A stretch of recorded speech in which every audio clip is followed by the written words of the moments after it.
Kennedy, do solemnly swear.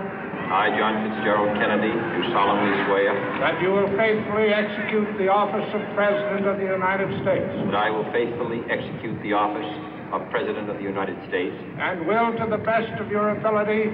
And will, to the best of my ability. Preserve, protect, and defend the Constitution of the United States. Preserve, protect, and defend the Constitution of the United States. So help you God. So help me God.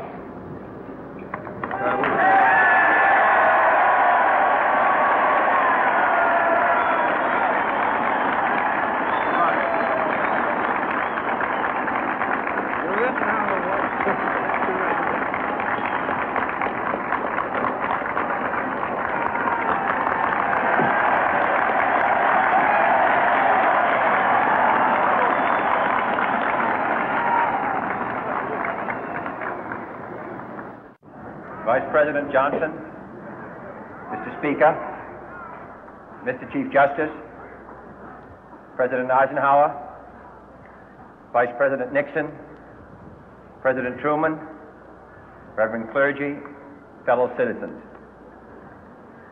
We observe today not a victory of party, but a celebration of freedom, symbolizing an end as well as a beginning, signifying renewal as well as change. For I have sworn before you and Almighty God the same solemn oath our forebears prescribed nearly a century and 3/4 ago.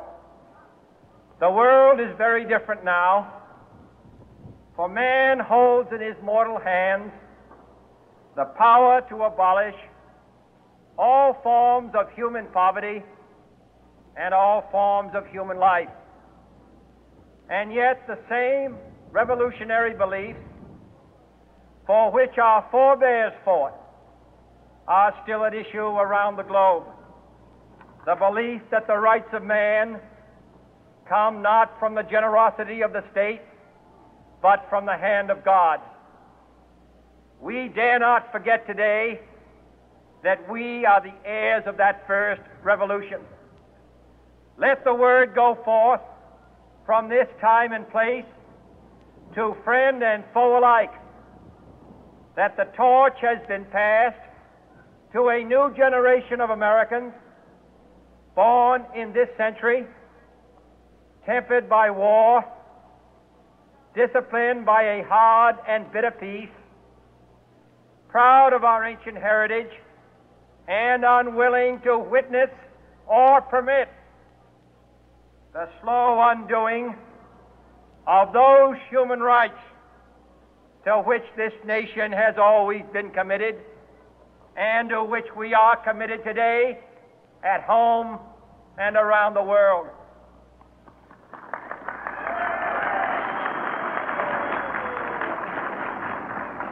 Let every nation know, whether it wishes us well or ill, that we shall pay any price, bear any burden, meet any hardship, support any friend, oppose any foe to assure the survival and the success of liberty.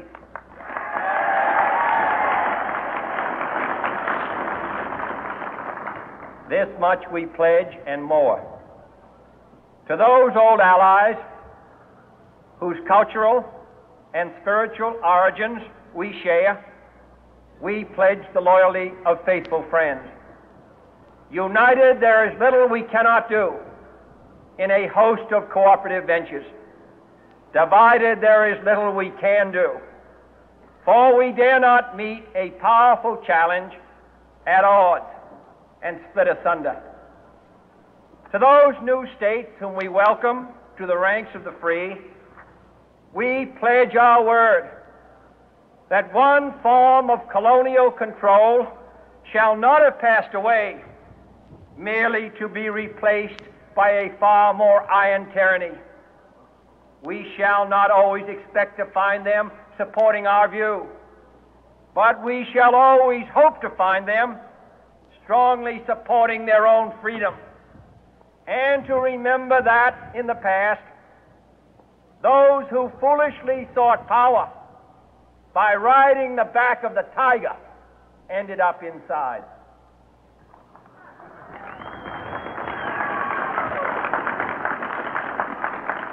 To those people in the huts and villages of half the globe struggling to break the bonds of mass misery, we pledge our best efforts to help them help themselves for whatever period is required, not because the communists may be doing it, not because we seek their votes, but because it is right. If a free society cannot help the many who are poor, it cannot save the few who are rich.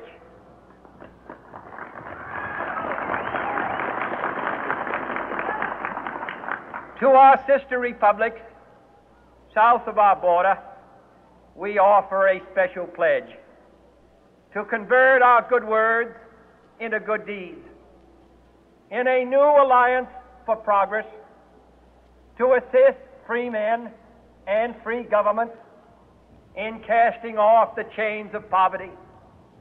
But this peaceful revolution of hope cannot become the prey of hostile powers. Let all our neighbors know that we shall join with them to oppose aggression or subversion anywhere in the Americas. And let every other power know that this hemisphere intends to remain the master of its own house.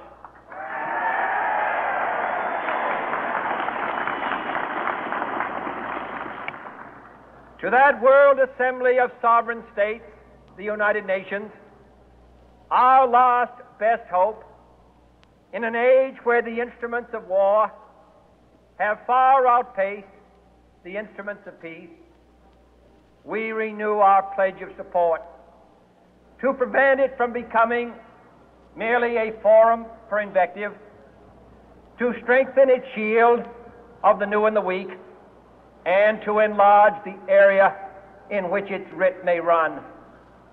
Finally, to those nations who would make themselves our adversary, we offer not a pledge, but a request that both sides begin anew the quest for peace.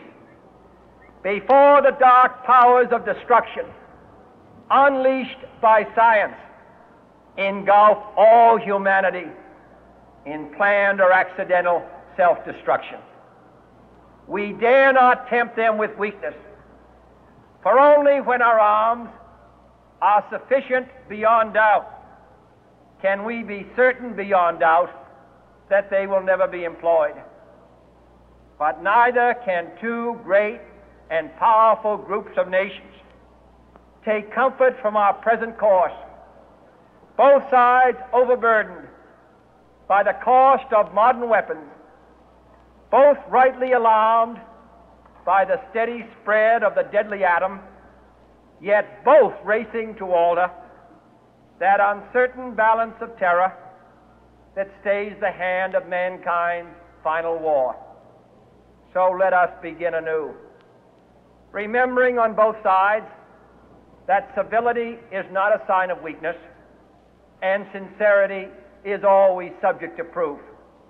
Let us never negotiate out of fear, but let us never fear to negotiate.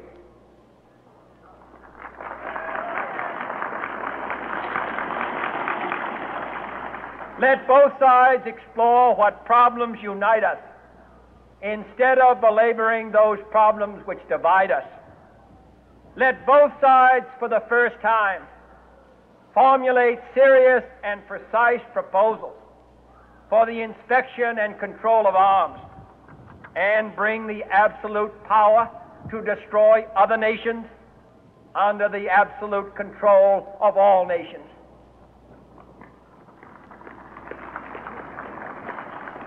Let both sides seek to invoke the wonders of science instead of its terrors. Together, let us explore the stars, conquer the deserts, eradicate disease, tap the ocean depth, and encourage the arts and commerce.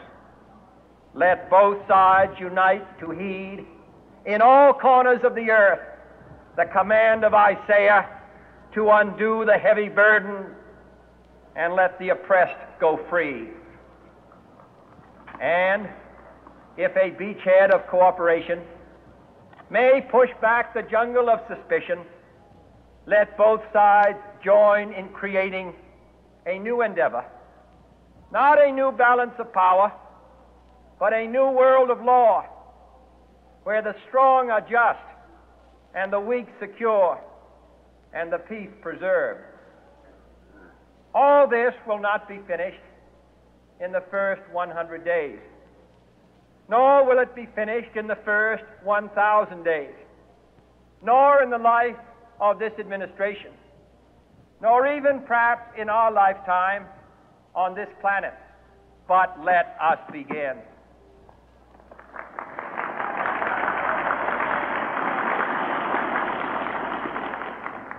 In your hands, my fellow citizens, more than mine, will rest the final success or failure of our course.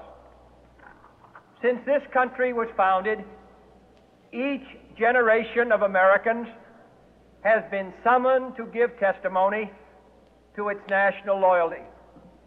The graves of young Americans who answered the call to service surround the globe.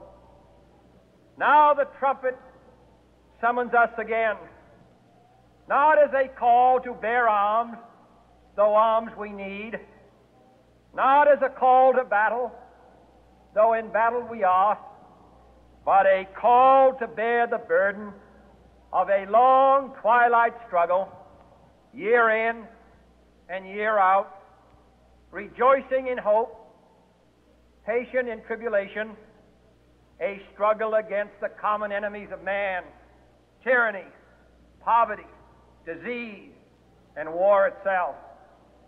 Can we forge against these enemies a grand and global alliance, north and south, east and west, that can assure a more fruitful life for all mankind? Will you join in that historic effort?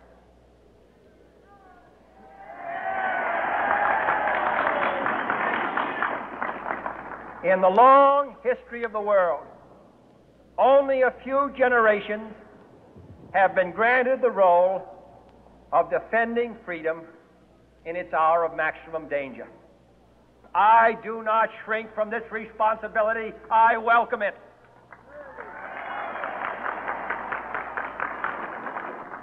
I do not believe that any of us would exchange places with any other people or any other generation. The energy, the faith, the devotion which we bring to this endeavor will light our country and all who serve it.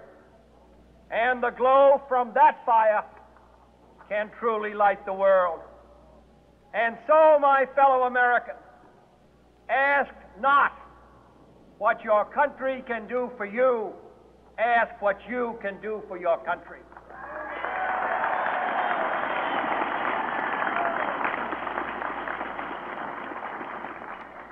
My fellow citizens of the world, ask not what America will do for you, but what together we can do for the freedom of man.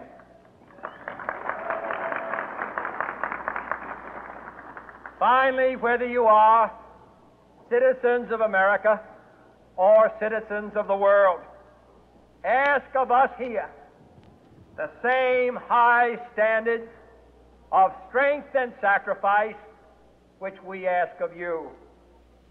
With a good conscience, our only sure reward, with history the final judge of our deeds, let us go forth to lead the land we love, asking His blessing and His help, but knowing that here on earth, God's work must truly be our own.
you.